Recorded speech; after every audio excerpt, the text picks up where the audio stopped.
एक साधक प्रश्न पूछते हुए। स्वामी जी प्रणाम। स्वामी जी, भोगी और योगी में क्या अंतर है? हम कैसे पहचानें कौन योगी है और कौन भोगी? स्वामी जी, बेटा, सहजता से शब्दों को विचारें तो योगी शब्द योग में स्थित व्यक्ति के लिए है और भोगी शब्द भोग में स्थित व्यक्ति के लिए। योग का सहज अर्थ है जोड़, जो जुड़ा हुआ है परमात्मा से या अंतरात्मा से, और भोगी शब्द का अर्थ है जो अपने सुख के लिए दूसरों का इस्तेमाल करता है, जो अपने सुख के लिए अपने से बाहर सभी से जुड़ा हुआ है।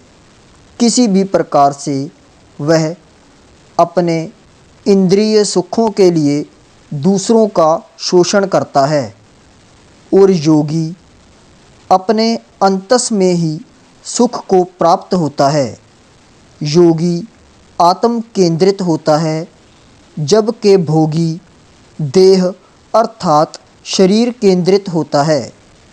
भोगी का ध्यान शरीर और संसार में अधिक रहता है, जबकि योगी आत्म केंद्रित होने के कारण संसार में उदासीन की तरह दिखाई देता है।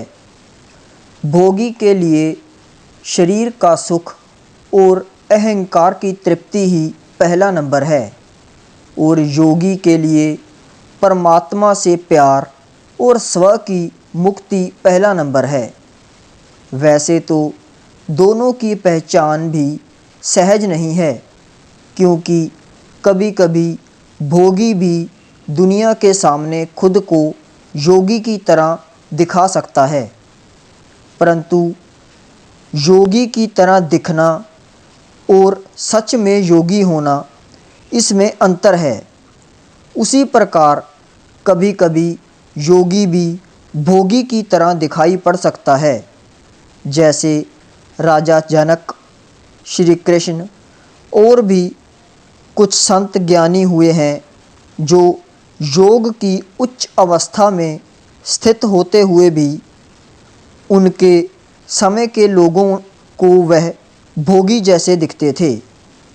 अब हम इसकी और गहरी परिभाषा के लिए जो वेदों और उपनिषदों का सार रूप भगवद गीता जी हैं, उनमें डुबकी लगाएंगे।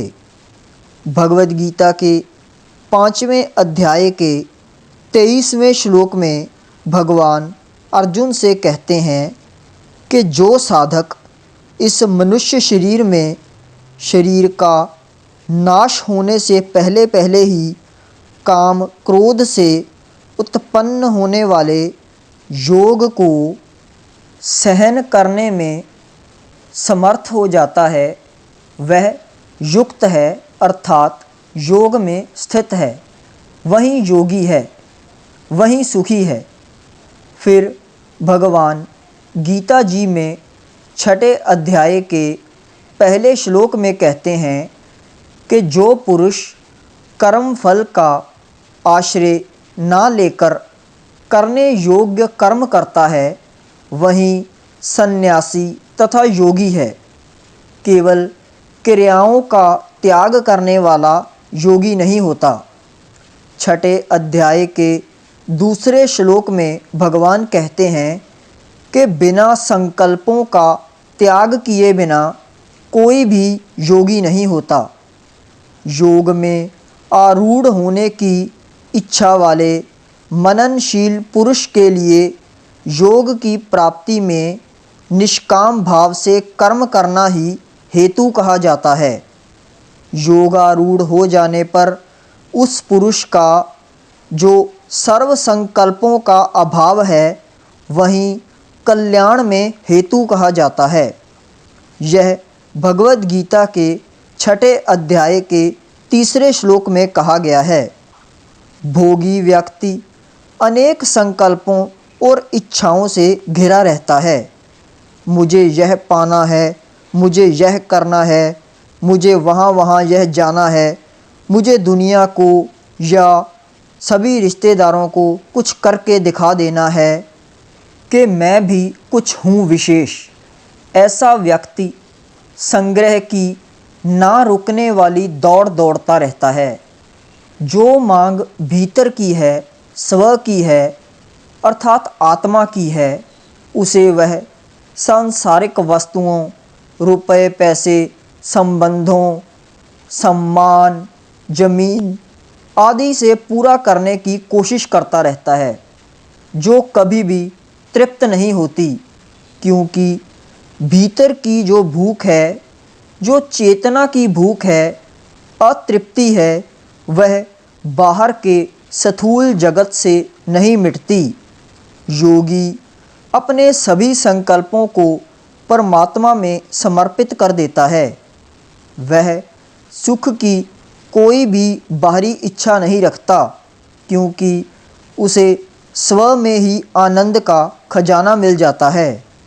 वह काम और क्रोध के वेग को सहने में समर्थ हो जाता है, अर्थात क्रोध और काम में भी वह पूरे होश से भरा रहता है।